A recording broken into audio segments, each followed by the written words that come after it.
It's really fascinating to hear you both talk about what it's like when you're in that kind of rarefied air, right up at the very top of the sport. It reminds me of an interview I heard with Wayne Rooney after he came up against Barcelona in the 2011 Champions League final, when they were probably peak, that Guardiola team. They were probably at their absolute best, and he was asked, what's it like? What is it about them?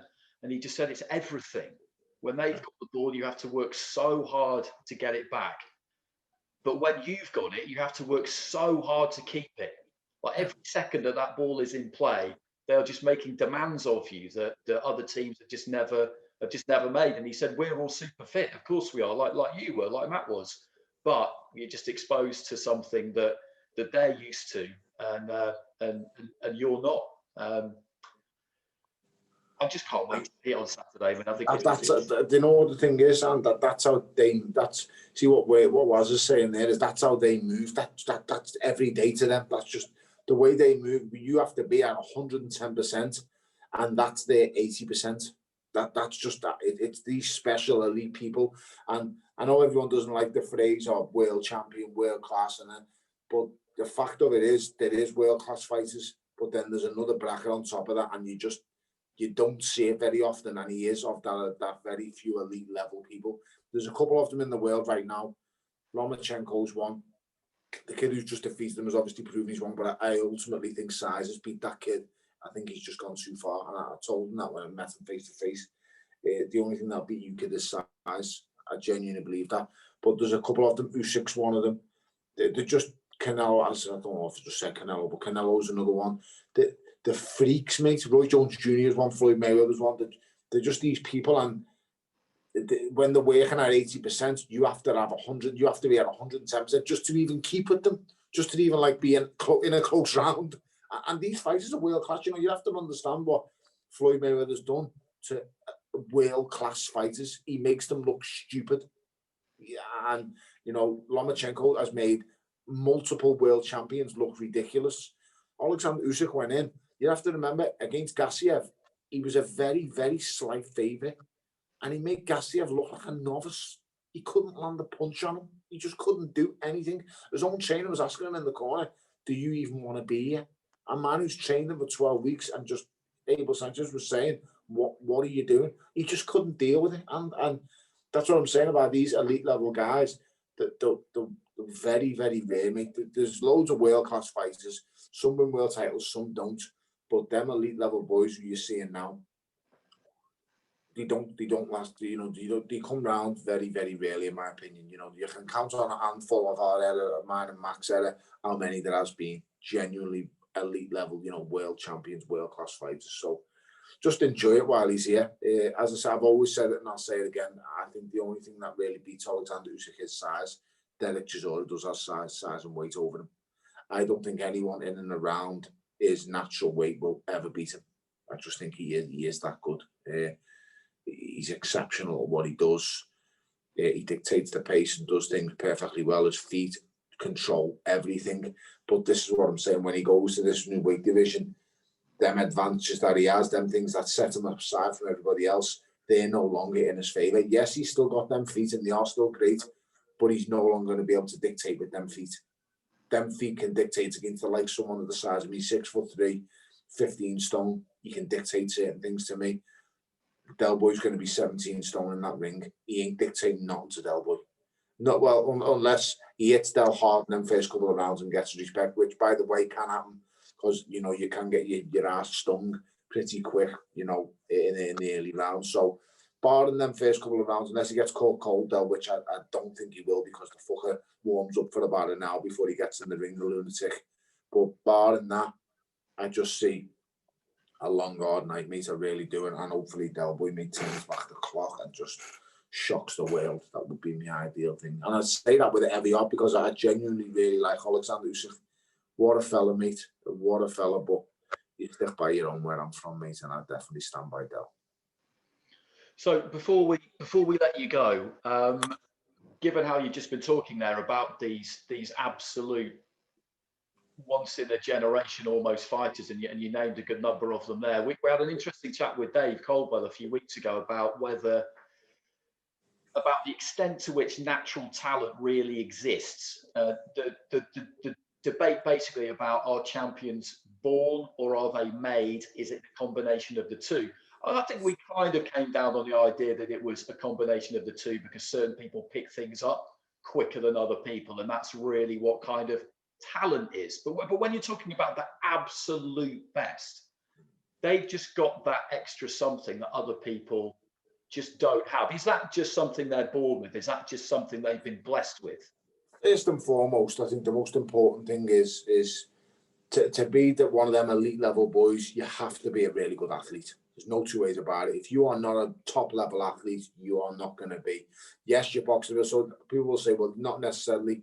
People will say, look at James Toney. Well, mate, you obviously don't know James Toney and you're not watched him. Because James Toney, when he's in middleweight, is in unbelievable shape. He's got a six-pack. He's fit as fuck. Don't look at the older version of James Toney and go, yeah, he's amazing. He's this and that. Yeah, he's a bit fat. He's put on a bit of weight when he's a cruiserweight. But believe you me, mate, he's still fit. He's still got the foundations of a really good athlete underneath that bit of flab. So the most important thing is what you'll find with every level, elite level fighter you'll ever see. So you're like, if your Hearns, your Durans, your Sugar Ray Leonards, you know, your Evander Holyfield, all these names, every one of them has the foundations of an amazing athlete. A lot of the American fighters you'll look at probably was doing other things. So Evander Holyfield could have been a footballer, whatever have you. They run track at a certain time or whatever they do. They're all brilliant athletes. That's the most important thing. And after that, then a lot of it is how well you absorb it up here. Can you adapt and adjust your boxing brain? These elite level fighters have it. You know, a lot of them are. For me, the most important thing about boxing was, can you relax? You know, the reason why James Toney was in the way he is, so he's got a bit of a belly on him and could do what he's done, is because the one thing that he has in common, and all the elite level fighters have it in common, they can relax when they're under pressure. No matter what you throw at them, they just absorb it, and it's like it makes you feel like you're in slow motion. Mac, you know. I laughed when you said James Toney. I laughed because I was going to just about to say James Toney. Yeah. You know? It's a perfect example, mate. You know, you go in the gym and you see proper good fighters. So I've seen loads of them over the years, and I've grown up watching them and studying them. The best thing that they do, Andy, is just relax. I try and tell the fighters today, like, if you can just relax and navigate. Like, I was talking to Joe Mack the other day in the gym about Craig Love and stuff like that, and I said, you know, when fighters are at a certain level, I said, I could go in the gym tomorrow, and I know for 100%, I haven't took a punch or thrown a punch in 2 years now. It's coming up in November. I could go in the gym tomorrow and do 10 rounds of sparring with a fight, because, you know, purely with any fight you want as well, you know, you can do everything. And I guarantee you, I might lose all 10 rounds, but no one's stopping me. No one's knocking me out, because I can relax, I can sit on ropes, I can chew. I understand how to fight. And this is what these good fighters have about them, and what a lot of fighters in today's game now are missing. Because a lot of these fighters today, massive parts of it are social media, drilling yourself up, bigging yourself. Just learn the fucking basics of how to fight. Just that's the most important thing that you can bring in the game. Relax, enjoy fighting. You see a lot of these fighters now it's you know, I want to do this or I want to do that. I should be on this bill. I should be on that bill. I should be down. But just fight, mate. Just honest to God, just fucking concentrate on being the best boxer you can, and all that's gonna come. But it's mad how these things are working out now. But as I said before, it kind of contradicts what I've said before, because, you know, you've got to make yourself relevant, stuff like that. But if you listen to what I said before, the most important thing is you have to be able to fight. But everyone's now interested in all different sides of the game, from social media, bullying themselves up, doing that. But look at the guy, can they actually fight? You're not contradicting yourself, Tony. You're right. All these things are important. Do you know what I mean? But if you can't fight, forget about it. But if you can fight, you've got to make yourself relevant. You know. Yeah. You know, they're all important, aren't they? All that I say, all them elite level fighters, they're the attributes they have. So, you know, that Lomachenko, mate, that little fucker could probably pick up a golf club, be amazing. Pick up a table tennis bat, he's unreal. You know, Usyk, the fucker should be on Dancing with Ice or whatever it is, mate. You fucking seen how he dances. He's about 9 foot and he can dance like a fucking ballerina. So there's just these things that these people can do, and that they're naturally gifted. For me, I wasn't a good athlete. I could never sprint fast. I was never quick off the mark. but I had an unreal desire and determination. Like I would work myself to the ground. People see how I used to make weight. The lengths I go to was nothing short of insanity. They were my strengths. But then you'll get other fighters who I used to be in the gym with. So when I first turned professional, Frankie Gavin come about a year or so in. Frankie was one of the most naturally talented fighters I've ever been in the gym with. So much natural ability. A fighter who really could relax when the kitchen sink's getting thrown at him. It was like fucking Neo in the Matrix. He could just avoid punches back, forth, and it would come so naturally to him. But then other things were his downfall. Joe Selkirk, the best fighter I ever trained with, ever fought, ever seen in my whole entire life. It's just little different things. You've got to be able to tick all the boxes in some way or another. I'm not saying you have to be great in all them boxes, but you all have to be able to be ticked that you can do them. And that's where these elite level fighters come from. And, you know, they tick all them boxes. Some of them, they tick, you know, they've got 3 ticks in a box. So Floyd Mayweather, you'd say, for his defense and his speed, he has 5 ticks in them 2 boxes. But for his power, he has 2 ticks. He has enough power to make you respect him, but he doesn't have enough power that knocks you clean out every time. So, but it outweighs it with how good his defense is and how good his speed is. So, you know, that these elite level fighters, they tick every box, and they tick every box a couple of times in some ways. But it's hard, mate. It really is. You know, elite level fighters, and I say that people say, you know, they're either world class or they're not. It's just not that simple. It really is. There's another level. There's world class, and you're right, Tony. There's that pound for pound level. Yeah. Those greats. That Terence Crawford level, mate. He's another genius. He is another genius of them all. But as again, once with him, he's another one. I think if he stuck to his original weight, I think he'd go unbeaten. You know, I don't think there's no one to touch him. But size is going to outdo him at some stage. I don't know why these fighters do it. Like, I have no idea why Lomachenko's at the weight he went to. He's not that weight, is he? You know, you look at him when he weighs in, and these guys are just bigger units than him. So why?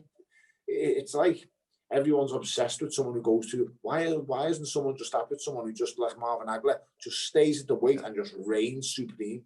I said this the other day, Tony. I said Marvin Hagler, Costa Sue, they didn't go through the weight divisions. They were the man in their division, and they were greats. Legends, mate, icons of the game. I just don't get it why fighters do it these days. It's like it's a gimme. It's a given that somebody you've got to go up weight to be great. Have you fuck? Just dominate and own a weight. You're a great. You're not. Why do you need to go up to prove it? It's just madness, mate. I really don't get it. Like, I genuinely think Lomachenko would have went. I know he lost his pro debut, and fucking hell, even that was razor thin. But you take away the Salido fight, this kid could have went unbeaten for the whole rest of his career if he just stays at his weight. And there's some great fights for him there as well, Mac. The Gervonta Davis fight, you know, there's numerous fights in and around for him. In truth be told, Tony, he's not even really a super featherweight. He's probably still the feather.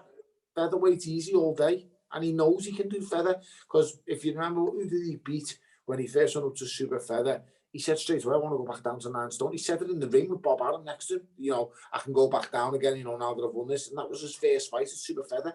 And he was like, you know, he's making weight too easy. So, as I say, it's mad, mate. You know, with Usyk, I understand in the heavier divisions because it is purely about money. You know, you've got to understand, Usyk's won all the belts. He's got every belt around his waist, and yet he fights me in one fight and makes more than all the other fights. It doesn't, you know, I get that. But for Lomachenko, you've got brilliant fighters in and around your weight. You know, they'll come down, if anything, to face you. You're that great, you know, you know what you are. So I kind of do get it for the likes of Usyk because the money is that drastically big. You know, you can't be going around getting $500,000 paydays when you fight one fight and get a $5 million payday. It makes no sense at all. But for like Lomachenko, is it really that much difference? You know, would he have got? I would assume he'd have got far more to face someone like Gervonta Davis than he would the kid last time.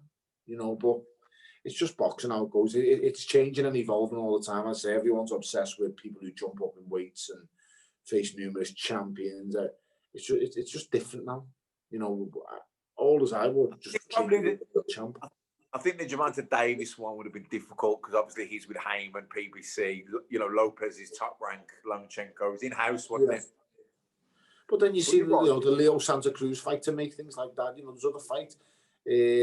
you know, your Frampton fights, just all, there's loads of good fights in and around that featherweight mark. Loads of top fighters where Lomachenko's going to get tested, but he's had to go completely out of his comfort zone and give away all kinds of extra size and weight to get punished for it. And then now, you know, I've seen some people commenting on, oh, we mustn't have been really ever that good. Fucking make these people, they just, I don't know what planet they're on, but this kid is phenomenal. He's the best thing I've seen since a Prime Roy Jones. I genuinely believe that he is a freak of nature. The way he moves, fights his round, and people say, well, I said it's not just what he does in the way. I said it's what he's doing to world class fighters. He's going to world class and he's spinning around them, fuckers around the back of them, and he's like the Matrix. It's mad, mate. It's crazy. How hard is it to do? I mean, you'd struggle doing that with a journeyman. A journeyman who've lost the whole fight. I wouldn't have quick enough feet. It's just mad, you know. And this fella's doing it to proper world champions. I mean, what's the kid's name? He's like an acrobat, isn't it? That when he fought Pedraza, he was running circles. Made a good fighter, you know, a really good world champion. You know, we've seen what he's done to one of our fighters, you know, in Stephen, but he's like a bull with a matador. He was dangling in front of him, tapping him on the forehead, and then moving. It's just insane how good he is. So, as I said, and then you see what he does to Ankrola, a brilliant fighter. But you see what the level there's these levels in boxing now, and it's very, very rare. I mean, I can't remember the last time we've seen a British fighter, Mac, who ticks that elite level box. Have we seen one? Lennox? Yeah. David potentially when he unifies the belts. I don't. He done it off power and explosive movements. That's what it's when an elite fighter is. He has everything, Andy. That's what I kind of explain to people. It's hard to explain. You know what it's like, Tony? It's like you're in slow motion to them. Yeah. It's like they see everything in slow motion. They're just a step ahead of you. Matrix. It's exactly, and that's what these special fighters like. As I said before, I can't remember one that I've seen from Britain. So the fighters I adored and loved growing up, your Nigel Benns, they do it with a different tenacity. They do it in a different way. They do it with ferociousness and power and speed. David A was the same. I loved watching David A when I was coming through, but it's not done with the pure excellence and the pure skill of what Sugar Ray Leonard done it with, or of what Floyd Mayweather does with. We're trained a different way. It's ingrained in us from kids in a different way than it is to them. So I don't know if we will. I think times will change. I think we will get that. There's some really talented kids coming through now, and they look at the sport now in our country differently than they've ever looked at it before. We're not the stand-up guys who fight like this anymore, you know, and box a certain way. Because Mac will tell you, the first time you go to America, and I've done multiple camps in New York on the East Coast. Mac used to spend all his time on the West Coast. We are not respected in the US. When you go to, you have to earn the respect. I've gone to many gyms in New York, knocked out tons and tons of guys, and I don't say that as a big head or bragging about it, but you would just be looked at as an English guy can't fight for shit, you know, get beat up, and you would have to earn every single. You got to learn your stripes in the gym. That's it. In England, Mac, you don't do that. Everyone turns up to the gym and you've got respect straight away just as soon as you turn up to the gym, usually. But in the States, if you went in the States, when you go into the gyms in the States, and literally everyone's a world champion. Because I remember the first time in Gleason's, having war after war, seeing war after war, and then you'd listen to them in the dressing room afterwards, and it would just be, yeah, I'm going to be champ on this and that. And they would go out and they were shit. But I swear to God, when you listen to them in that dressing room, they were Floyd Mayweather, Tommy Hearns, Sugar Ray Leonard, Roberto Duran, all rolled into one fighter. That's the way they spoke. When they got in the ring, it was a different ball game, but that's the way they carried themselves. In our country, we're starting to get that a bit more now. The fighters are starting to believe in themselves more, and it's showing the amount of world champions we have now. And yes, the champions have been diluted to a certain degree. I will agree on that. There's far too many belts throwing themselves around here, there, and everywhere in boxing. But you ultimately know when world-class fights are about, because you can't fake British Commonwealth European Championship. You can't blag your way to them belts and then win a world title as well. You know, you've seen fighters blagging themselves to these fucking regular things, and the belt out of Matalan, what I've seen from Eubank Jr. all the times. And he's, by the way, I don't say that in any disrespect because that kid can't half really fight, but they're devaluing boxing by what they're doing with these stupid belts. You know, you're carrying a belt that's not wearing a balloon, and you're making out to people that it's only making our sport be laughed at. We want it to be carried in the same regard that it was in the 80s, when it really meant something to carry a belt. And I say it's just devaluing things, and that's down to sanctioning fees board, but then ultimately the fighters who are parading. Because if a fighter didn't parade a belt like it meant something, these sanctioning fees in these bodies wouldn't exist. You've got to take the importance away from them as fighters. So I don't know how we've got onto this subject, but I've chatted enough shite now. We're good at going off on tangents. Don't worry about it. No, I just sit here and let it happen. That's All we need now is Frotchy in the earth being flat.